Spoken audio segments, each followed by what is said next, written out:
Le journal de la santé avec Anne Le Gall. À la une de l'actualité, la barre symbolique des 3000 morts d'Ebola vient d'être franchie. Nous serons au Libéria avec l'envoyé spécial d'Europe 1. Rachel Lambert, l'épouse de Vincent Lambert, publie un livre pour dire sa vérité. Nous l'entendrons également. Et puis, le sport intense fragiliserait les dents. Et tout d'abord donc la fièvre Ebola qui continue de faire des ravages en Afrique de l'Ouest. La barre symbolique des 3000 morts vient d'être franchie, dont 1800 pour le seul Libéria, le pays le plus durement frappé. Gwendoline de Bono se trouve actuellement à Monrovia pour Europe 1. Elle a pu constater les difficultés de prise en charge des malades dans cette ville ravagée par Ebola.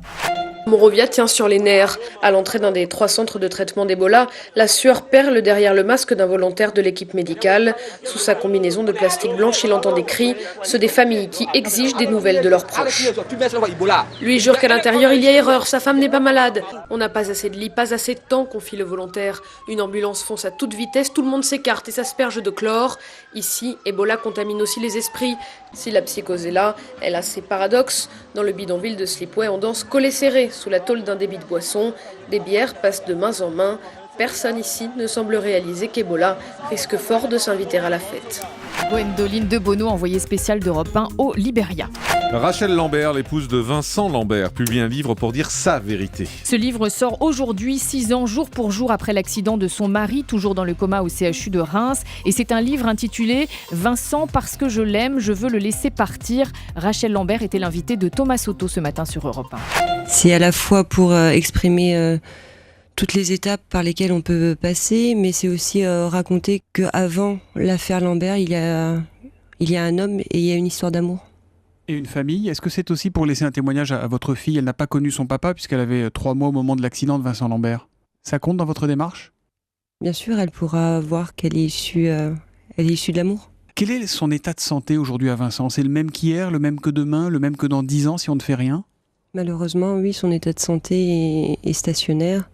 Et donc les dernières expertises du Conseil d'État nous avaient montré que son état cognitif s'était dégradé, puisqu'il est maintenant en état végétatif, et cet état est définitif et perdurera. Et après plusieurs mois de bataille juridique et familiale autour de la notion d'acharnement thérapeutique, la question du maintien en vie de Vincent Lambert n'est toujours pas tranchée. C'est désormais à la Cour européenne des droits de l'homme de se prononcer. Les Suisses refusent un système d'assurance maladie à la française. Appelés à voter ce week-end par référendum, les Suisses ont voté non à près de 62%. Ils préfèrent leur 61 assurance privée de santé à une sécurité sociale publique et unique.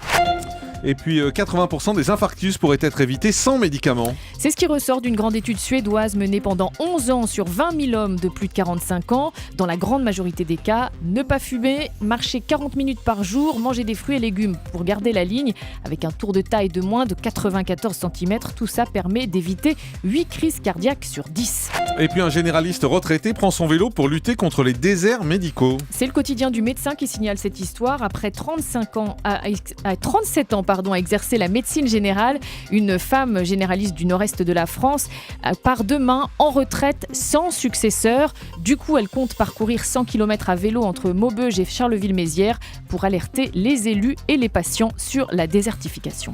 Et puis le sport intense, c'est mauvais pour les dents, c'est pour ça que j'en fais pas. Mais, en tout cas, si on compare la bouche de spécialistes du triathlon avec des non-sportifs, il y a davantage de problèmes d'émail et de caries chez les sportifs. L'explication n'a visiblement rien à voir avec l'alimentation, ce serait une question de salive. Les sportifs ont en général la bouche plus sèche, ils salivent moins, ce qui favorise la multiplication des bactéries.